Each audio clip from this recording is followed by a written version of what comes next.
I ain't gonna lie though, Justin Herbert, the lights came on. Yes, they There's did. some players that be super talented. I'm like, damn, if he ever got together, he could be dangerous. And when we say that about Justin Herbert, now we seen it. Like, yo, we know he was talented, but now they're putting wins together, and now the ball's in his hand at the end of the game, he's delivering. I mean, I think Justin Herbert is exactly what Jim Harbaugh said on Rich Eisen a few months ago. He was literally waking up in a fever dream talking about, I have to make this guy a Hall of Fame quarterback. And the way you do that is to win MVPs, is to win Offensive Players of the Years, and to win Super Bowls. And then the first 2 weeks, they've had 2 notable opponents and have handled it. 2 in-division opponents. And I sat here on your show 2 years ago and said, this is my hot take is in 2 to 3 years, they'll be winning the division. And it seems like right now they're on pace to hit that quota. Justin Herbert is breaking football. The size, the arm, the accuracy, it's unfair. From the moment he stepped into the NFL, he's been dropping dimes 60 yards downfield, carving up defenses, and doing things most quarterbacks wouldn't even attempt. And now, with Jim Harbaugh unlocking him and a defense finally built to back him up, Herbert looks like an MVP and a Super Bowl threat. The postseason has told a different story, with Herbert and the Chargers stumbling in January. But that collapse has only fueled him. He's playing with a chip on his shoulder and a big point to prove. That's why the NFL has a Justin Herbert problem, because if this version of Herbert keeps showing up, there isn't a defense in the league that can stop him. Now, Herbert's talent has always been apparent, but when the Chargers aren't winning, he doesn't receive the praise he deserves. That's one of the main reasons why the 2025 version of Justin Herbert is such an intriguing proposition. He's got everything to prove, and he's laying it all on the line. Early in Herbert's career, the Chargers struggled to establish themselves in an AFC West dominated by Kansas City. Coming out of Oregon, he was considered one of the top prospects in a stacked 2020 QB class, and he shocked the nation by winning the Offensive Rookie of the Year award over the likes of Justin Jefferson and highly touted draft classmates such as Joe Burrow and Tua Tagovailoa. Herbert tossed 31 touchdowns to just 5 interceptions on over 4,300 yards, but all of that was buried under a 6-9 roster. He surpassed the 5,000 passing yard mark the following season to make the Chargers a top 5 offense. But it was the same old story. 9-8 record, no playoffs, with one of the worst defenses in the league, even with supposed guru Brandon Staley calling the shots. When they finally made the playoffs in 2022, it ended with a disastrous loss to the Jags, in which LA blew a 27-point lead. Chargering, as it were. But the blame for this one wasn't on Herbert alone. The entire team had been a letdown.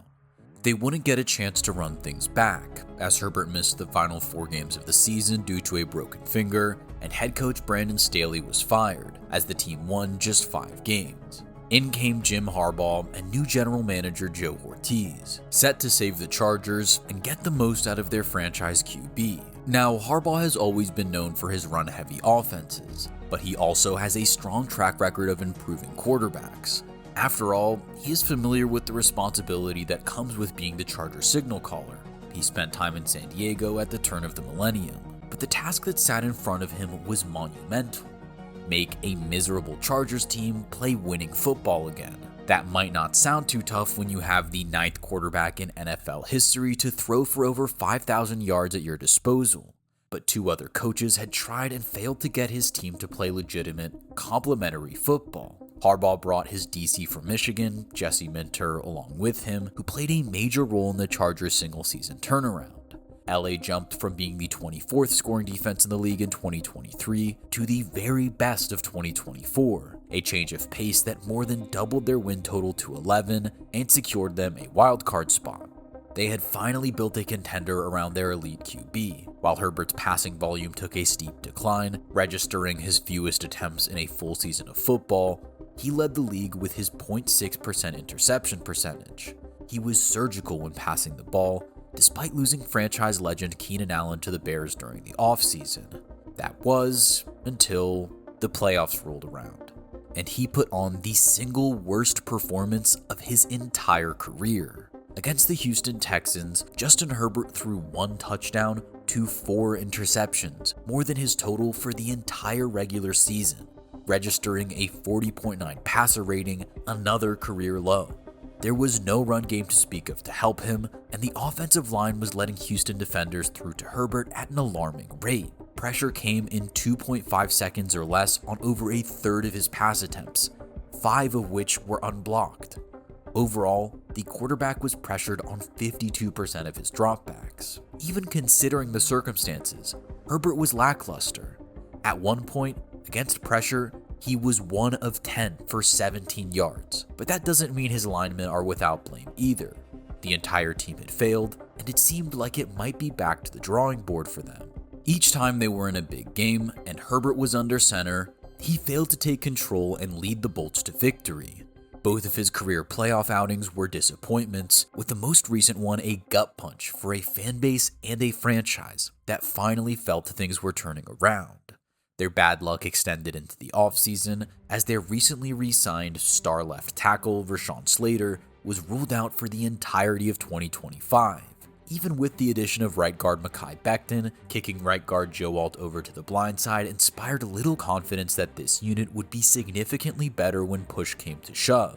First-round rookie Omarion Hampton was meant to make a difference in the run game, but Herbert was still working with an extremely limited supporting cast. Second-year lad McConkey was the only viable wide receiver one, surrounded by their draft bust Quentin Johnson and a 33-year-old returning Keenan Allen.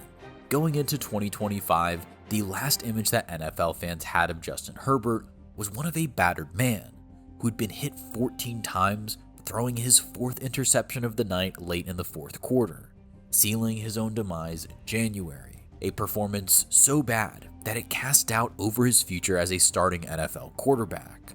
But his teammates always had his back, with All-Pro safety Derwin James gushing about the former Oregon Duck. Yeah, I just can't wait for y'all to get to see what he already been doing at OTAs, training camp, going against our defense. I feel like he's been giving us great looks. Some of the throws he made, man, in the red zone from just in the pocket, outside. Man, I just feel like he's just growing into his own, man. One of the best quarterbacks in this league. I wouldn't rather have no other guy. I love 10. We love 10 as an organization. And we always feel like as long as we got him at quarterback, we always got a chance, man. And that uplifting spirit has been clear as day in the 2025 regular season. Quentin Johnson, who has struggled with drops since he was drafted back in 2023 and was overall seen as an unreliable option for Herbert, has come out swinging in 2025.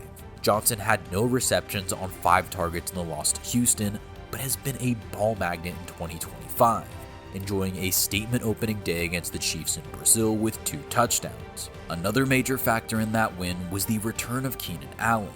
Herbert's favorite target for the first 4 years of his career is timeless, not only dominating the target share, but making the most of every catch like he was in his prime. His homecoming has given the wideout a second wind, and with an even more dogged Justin Herbert than usual tossing him dimes, Allen might just have one more elite season in him. The embarrassment in Houston has no doubt lit a fire under Herbert.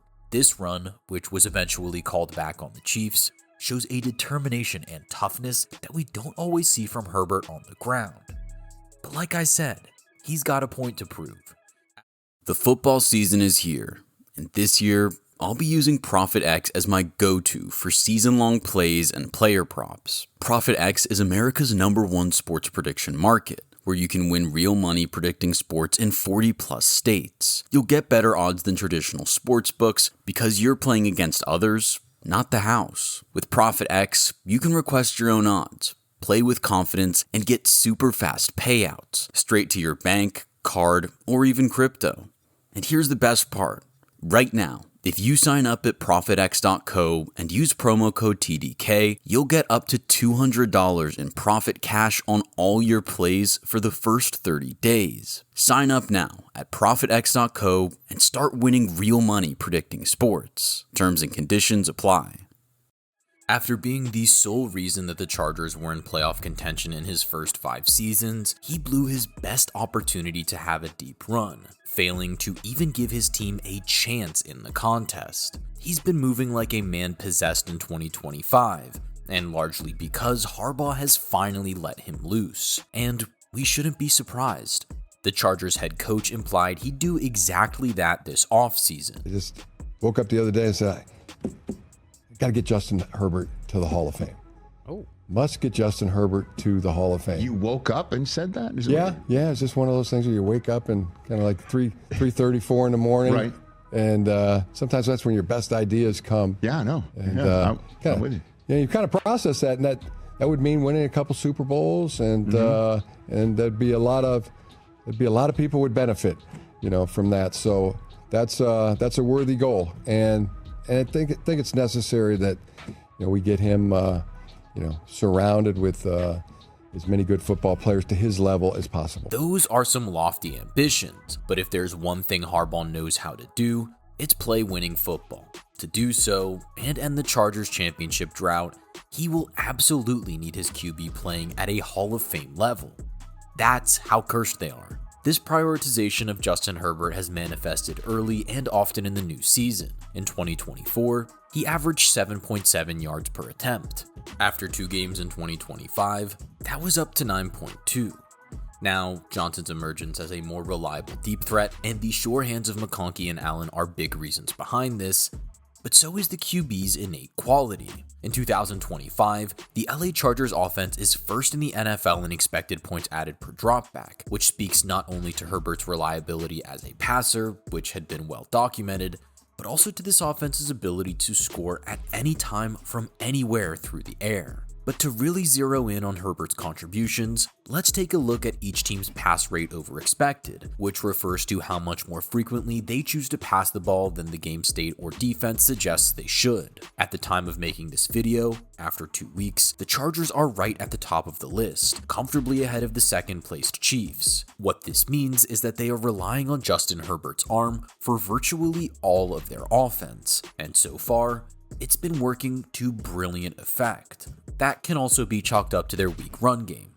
If we look at rush EPA per play, the Bolts are dead last. Now, having a rookie running back leading the stable with a waning Najee Harris to mentor him makes the slow start excusable. But when we take a closer look, there is a massive disparity between the O-line's blocking in both offensive phases. As we mentioned, Herbert's playoff demise was also down to poor blocking from this front, something that the line has dramatically improved this offseason. In week 2, Joe Alt ranked first among all tackles, and Mekhi Becton ranked first among all guards in the league in PFF's pass block grades. Meanwhile, Trey Pipkins, who has drawn the ire of Chargers fans in the past, posted the best pass blocking grade of his career against Vegas, not allowing a single pressure. Run blocking is a very different story. Both Alt and Becton were average, if not worse, according to PFF, ranking as the 65th and 27th best at their respective positions. Sure, Hampton hasn't always helped himself, and their early opponents have sold out against the run, but if LA wants their first rounder to develop into a true bell cow back and diversify their offense, they'll have to sort this out. So they just squeeze you. Herbert doesn't make any big mistakes. He'll make 1 or 2 huge throws. They are the opposite of the team that Jim Harbaugh took over. Powerful, predictable, physical, and it's why Justin Hurt, by the way, small town Oregon kid, you don't get any ego. He just wants to win. He lives in LA and hides. We don't see him anywhere. He's super quiet, and it's just perfect for Harbaugh. Like Harbaugh would struggle with a quarterback that needed constant attention or needed validation. Herbert's very secure in who he is. Herbert has been great on the ground when it matters, and of course, extremely effective through the air. His defense has been more than just complimentary, they're elite. Derwin James and Khalil Mack have looked like their usual selves, even with the latter battling through injury. Dayan Henley had an epic flu game in week 2, epitomizing the toughness of this team, which has reverberated throughout the entire locker room. Now, with all of the pieces around him to succeed, can Justin Herbert take care of business in these big games? Well, Danny Parkins raised an interesting point on First Things First. And so what does this mean for this year?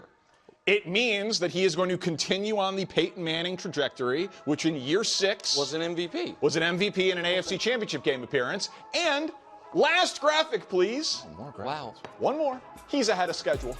Week 1 of his 6th season, where Peyton Manning won 12 games and was the MVP. He started with 0 touchdowns, 2 picks. In case he was bad. Right. So that way he was bad, he could be like, bro, he could be like, exactly. Right there. 3 touchdowns and a win over Mahomes. Again, that comparison may sound crazy, But this really looks like the year things will turn around for the Los Angeles Chargers. Herbert has passed every test thrown at him thus far, balling out with all of the pressure on him to perform in Week 1, earning LA its first win over KC in 4 years. If he's going to keep making history in 2025, why wouldn't now be the time for him to become the first Charger to win league MVP since LaDainian Tomlinson back in 2006? Behind Lamar Jackson and Josh Allen, Justin Herbert is the third favorite to win the honor, so it's not out of the realm of possibilities.